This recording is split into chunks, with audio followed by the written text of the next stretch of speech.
Hello class, and welcome to this Double Dragon walkthrough right here on Video Games 101 by way of Let's Play with Brigands. I'm your instructor, Professor Brigands, and I gotta tell you, this intro music makes me feel like I could do anything, including teach an infotainment class on one of the greatest beat-em-up titles in video game history. Before we get started on that though, I need to point out that this is a special class for a few reasons. First and foremost, this is the first class on our brand new, dedicated Video Games 101 YouTube channel. We had been holding these classes on our parent channel, Let's Play with Brigands, but recently we decided that these warranted their very own spin-off channel, the first ever from Let's Play with Brigands. As such, we have 0 subscribers at the time of this class, so for once I'm going to dispense with the usual lines and instead just genuinely ask if you could please throw us and our fledgling channel here a bone and subscribe. It would really mean a lot to us. By the way, you can still access all of our previous classes as part of the official Video Games 101 playlist, so that's there to bridge the gap if you want to watch some of our older classes. Nothing else is going to change, just so you know, we have the same great entertainment and content that you're used to with Video Games 101, all the same TAs standing by. One more thing I want to mention is that the game footage we are showing now in these classes is now going to be shown in 60 FPS, just as the video game gods intended. So enjoy those extra frames. So now let's get back to Double Dragon. You know, 10 years ago, well, I guess if we're being precise, 9 years and 11 months to the day ago, actually, I uploaded my first ever playthrough of a game on Let's Play with Brigands, my first ever video on that channel, and that game happened to be Double Dragon. So I thought it would be a nice way for things to come full circle, basically, and have this be the first class we taught here. Speaking of our first class, let's run our first ever intro here on the new channel, and then we'll get into the game.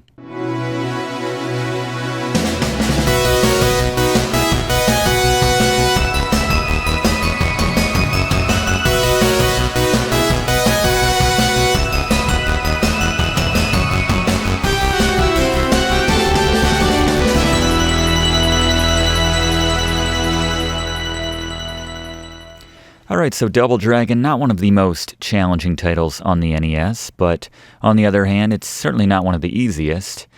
In terms of difficulty, I'm going to give it a 5 out of 10, which on the frustration scale equates to throwing your controller across the room.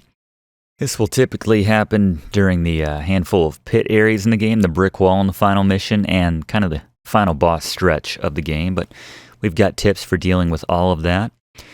First off, let's get an idea of the different modes of the game. First, we have Mode A, which is the basic format for the game, which we'll be playing. You can do that with 1 and 2 player, not simultaneously, mind you.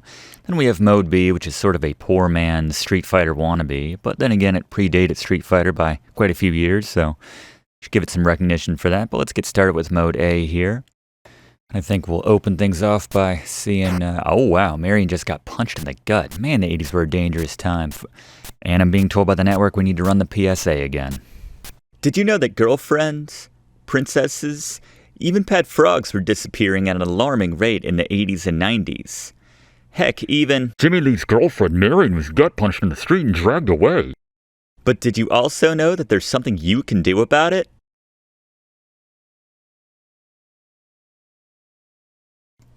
Wait, no, subscribe to Video Games 101.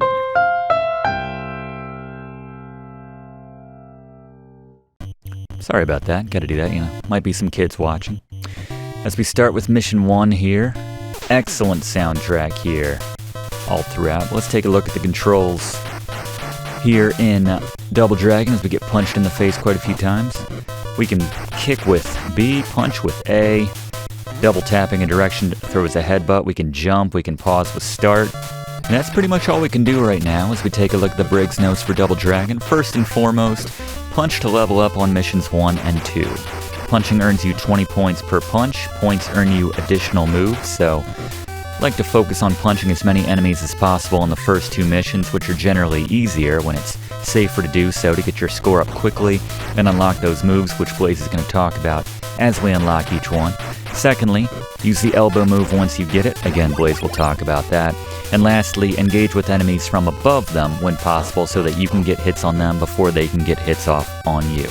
And speaking of that second move, Blaze, what can you tell us about it? Alright, thank you very much, Professor. At 2 hearts, you now have access to the uppercut and the roundhouse kick at the end of a punch or kick combo, respectively. Alright, good luck. So we don't even have to mix anything up, just keep punching and he'll end that after 4 punches and 2 kicks, I guess. You'll get a special uppercut and a roundhouse kick, respectively, right there. So there you go. The whip is a very powerful weapon, I should add. It does 30 points per hit, but it's a bit too powerful, so we can't really maximize our points by using it. We just got our third move, Blaze. Alright, at 3 hearts, you can now do jump kicks. I don't know how these world-class martial artists didn't know that move ahead of time, that you could jump and attack simultaneously, but now they know. Just had to beat a few skulls first. It's a very good point you make there, yeah. I don't know if they're teaching a class at this point, but I don't know that I would pay good money, or any money really, to a martial arts instructor who didn't know that you could jump and attack at the same time. But notice that little glitch there where we can sort of climb that wall like a little mini elevator or something. Just fun to exploit, but we have our first quote-unquote boss, Gary. It's Scary Gary's Boss Beaters. Alright, thank you very much, Professor. So first off, we start off with the Abobo, a classic in video game bosses / bad guys. We're gonna give him Nod as a boss, give him his moment in the sun right here on this first battle. Do not try to use the punches like the Brig notes suggest on the Abobo unless you've got a lot of life to burn. A much more satisfying way to take him down is try to knock him down off the conveyor belt over the edge, but not a difficult fight in this first boss battle. Alright, thank you very much, Gary. I think we're about to unlock our third move here. Dodge that, yep. What do we get this time? Alright, with 4 hearts, we can now grab a staggered opponent by moving forward when they're stunned. Then we can do some knees to the face with the kick button, or we can throw them with A. I like to do 4 kicks, and then A, which is the maximum you can get in for maximum damage. Alright, thank you very much, Blaze. I actually really like the system here in place of unlocking additional moves as you go.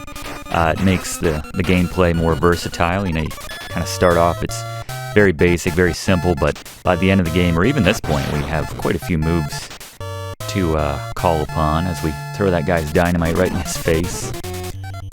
More like a cigarette, but there you go. That's what you get for playing with dynamite, kids. Billy Lee will come, knock it out of your hands, and throw it in your face and kill you. That's what I'm trying to say. So now that we can grab folks, just folks, Williams, and you know what? No, it's not a toy. Actually, go in and get it if you want it so bad. I like to think that he fell on that and it exploded. What a 1-2 punch there.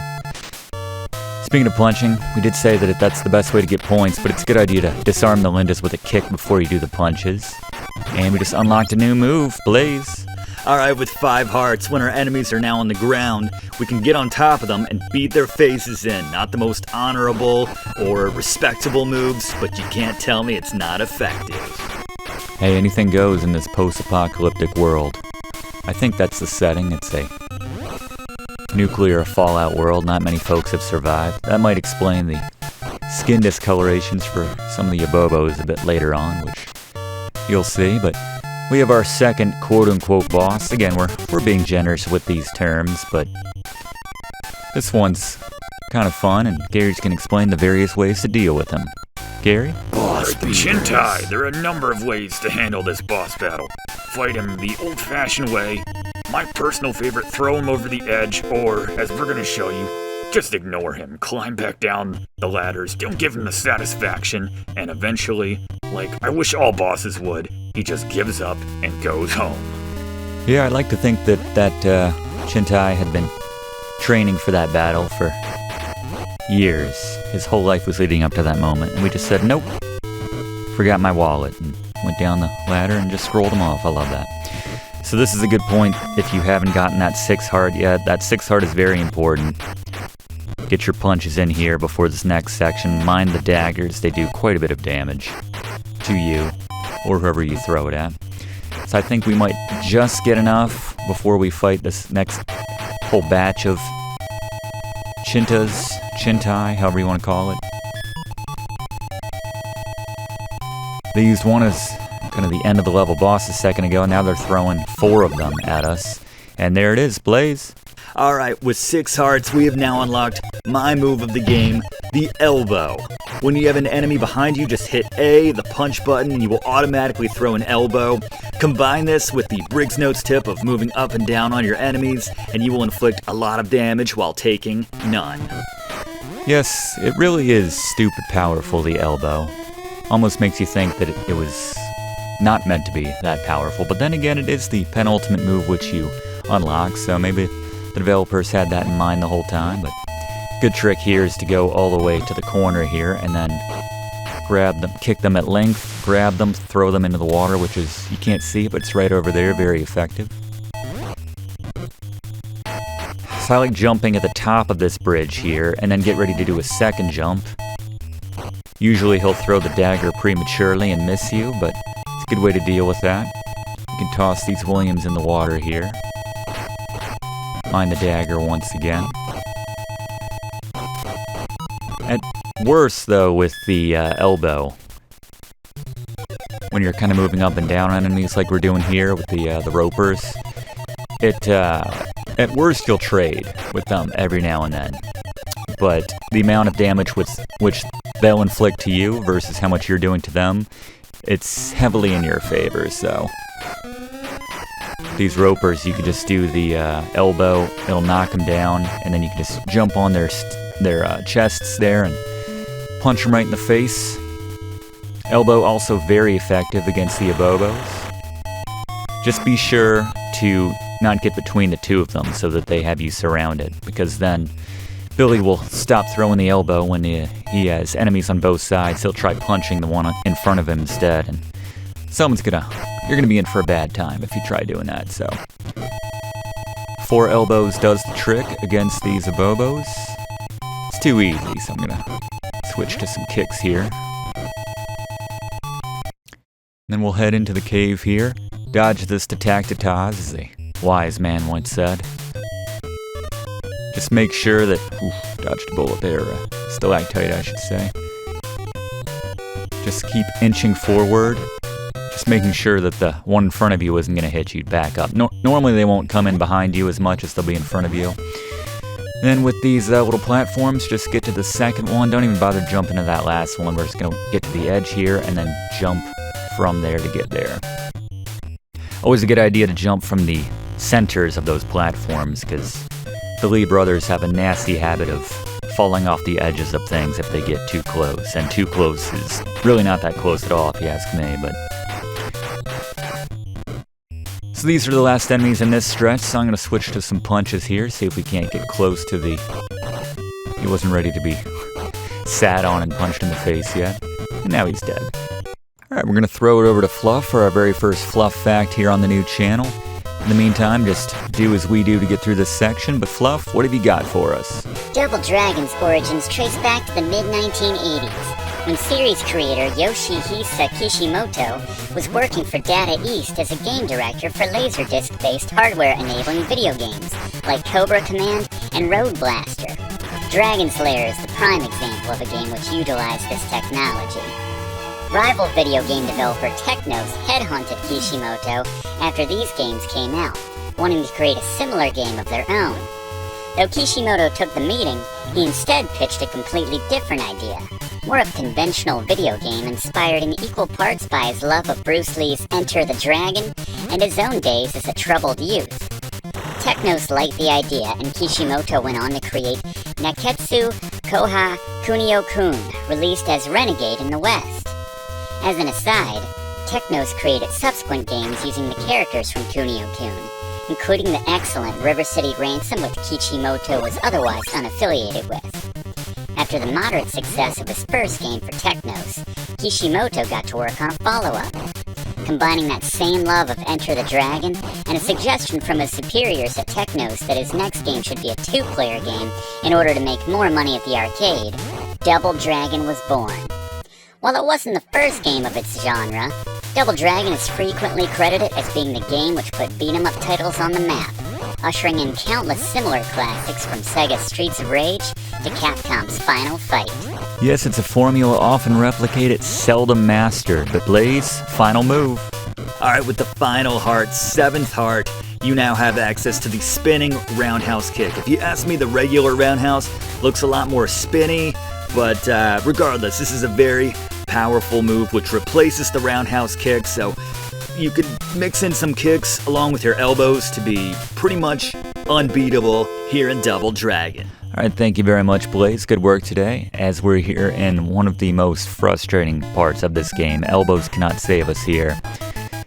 So I'm told there's a pattern to get past this brick part. This will take a quarter of your health away if it hits you.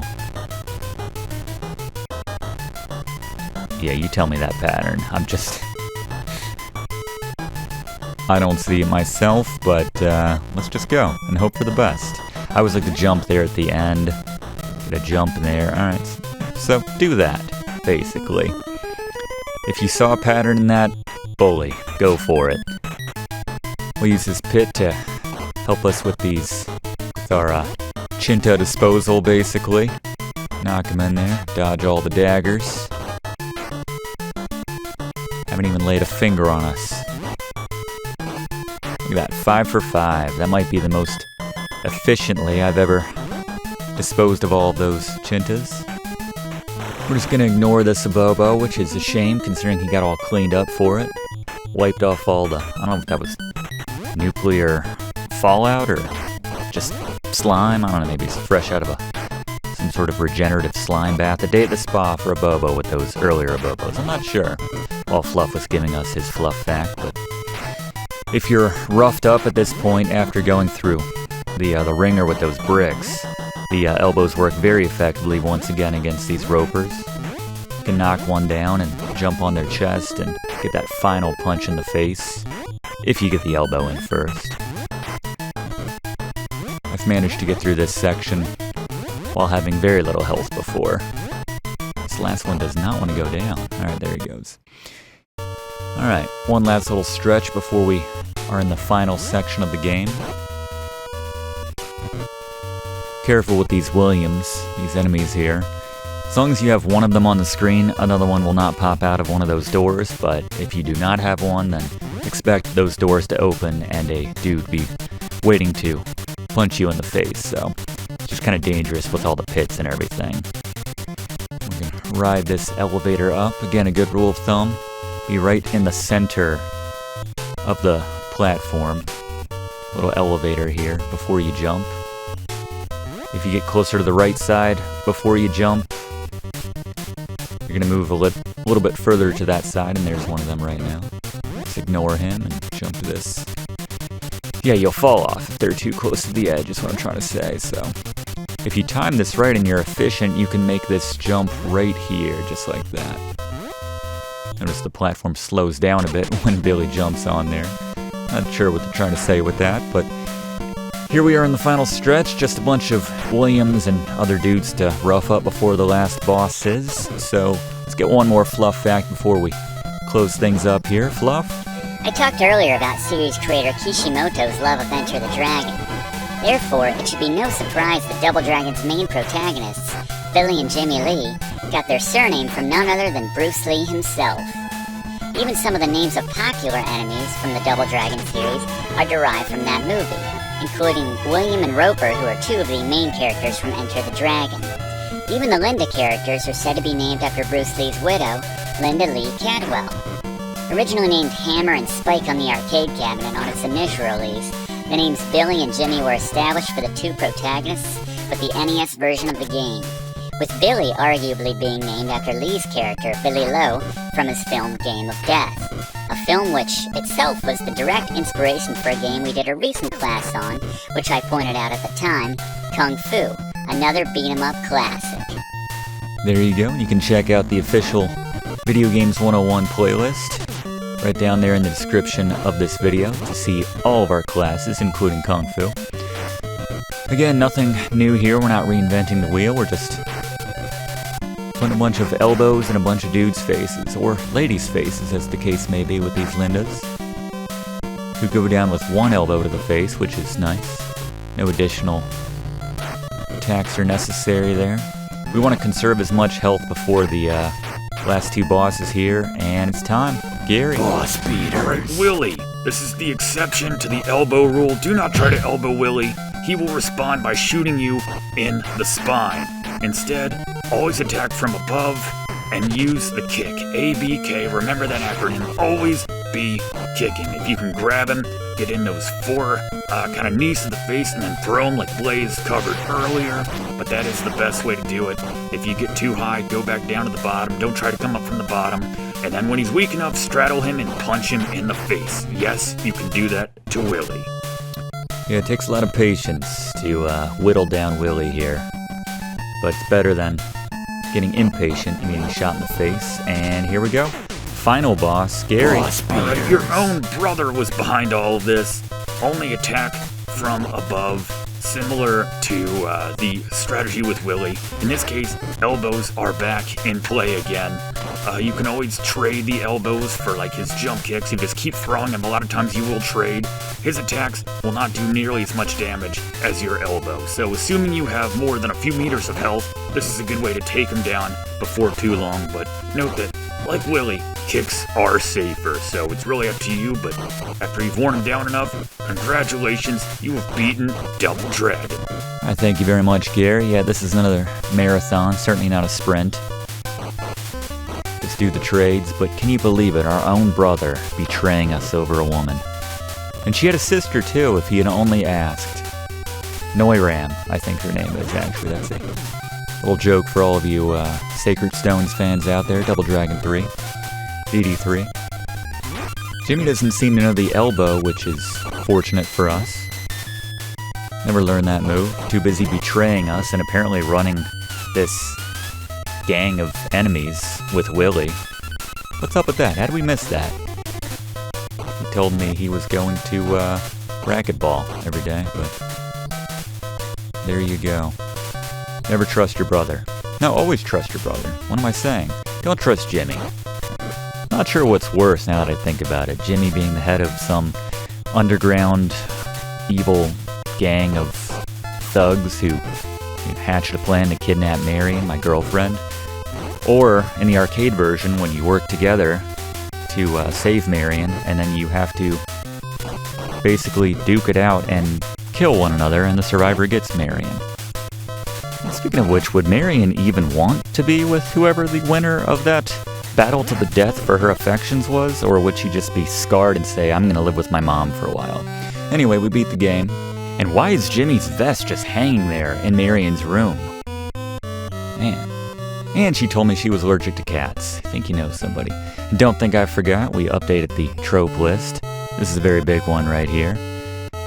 But I digress. Please remember to receive full credit for this class, to like and comment on this video. And one last time, above all else, please, if you have not yet done so already, subscribe to this very new channel. We deeply appreciate it. And we will see you next week in this same spot for next week's class. Thanks for watching, and don't forget to like and comment on this video, and click subscribe if you haven't already, as this seriously helps me to keep making great content for you. And check the description of this video to see what song is playing right now.